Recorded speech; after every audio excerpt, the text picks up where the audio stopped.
네, 어제 전광훈 목사 측이 기자회견을 열어서 방역 당국을 고발하겠다고 밝혔죠. 개인정보보호법 위반, 직권남용, 강요죄 등을 거론했는데요. 팩트체크 이가혁 기자와 법적으로 따져보겠습니다.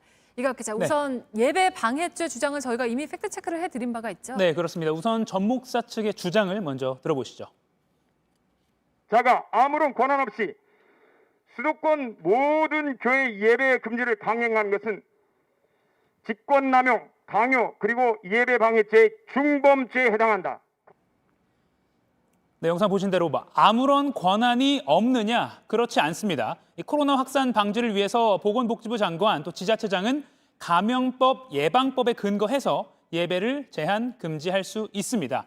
지난 3월 30일 팩트체크 시간에도 전해드렸습니다만 특히 예배 방해죄는 이 행정 집행을 막기 위해서 적용되어 온 법이 아닙니다. 이 판례도 공권력과는 무관한 교회 내 소란이나 난동 같은 것들 뿐입니다. 네, 그러면 방역 당국이 개인정보보호법을 위반했다라는 주장은 어떤가요? 네, 역시 그 주장도 먼저 영상으로 확인하시죠. 네. 8월 10월 광화문 일대 휴대전화, 개인정보 및 위치 정보를 불법 수집한 후 이 정보를 바탕으로 특정 국민들에게 질병 검사를 강요하기로 한 것이다. 네, 정리하면요. 방역 당국이 집회 참석자 기지국 정보를 수집한 게 개인정보보호법을 위반한 것이고 그래서 직권을 남용했다 이런 주장입니다. 이렇게 얻은 정보로 사람들에게 연락을 일일이 해서 검사 받으라 안내하는 건 일종의 협박을 통한 강요죄에 해당한다는 주장입니다. 하지만 이것도 감염병 예방법이라는 이 특별법상의 근거를 모두 무시한 주장입니다.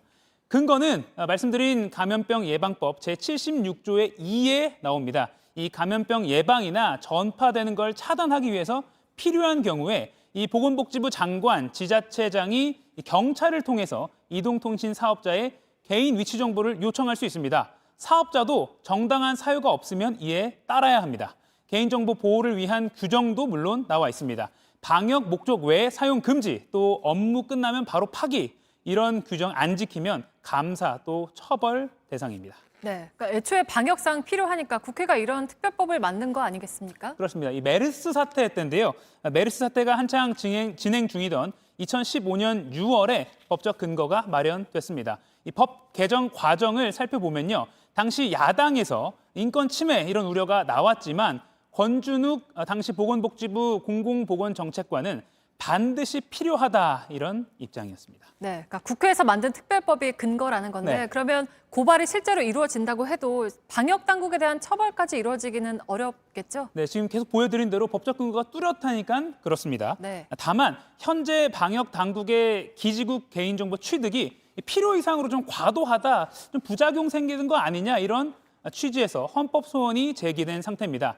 이 방역상 필요하다 이 개념이 좀 너무 포괄적이라서 남용할 수도 있다는 주장입니다.